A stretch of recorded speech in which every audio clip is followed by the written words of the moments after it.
First, look down at the timeline on the video or the photo you want to duplicate. Next, go to your keyboard and press Alt key on your keyboard, which is the Alt key on your keyboard. Just click and hold it down.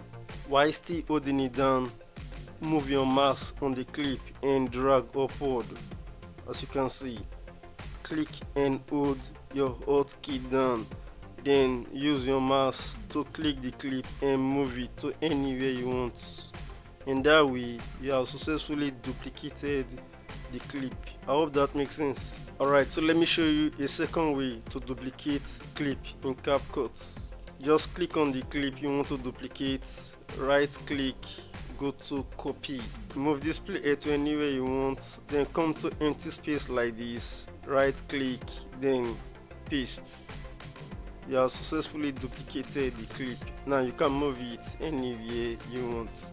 The next step is to click on the clip, then on your keyboard press Ctrl C. Next, move the playhead to anywhere you want, press Ctrl V, and you have successfully duplicated the clip. For me, I like using the first method, which is the Alt key, hold it down, then move this thing upward.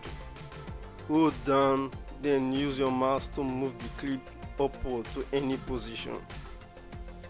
Alright guys, out of these three methods, let me know which one you prefer. For me, I like the first method, which is the holding down the Alt key on your keyboard, then using your mouse to click and drag the clip.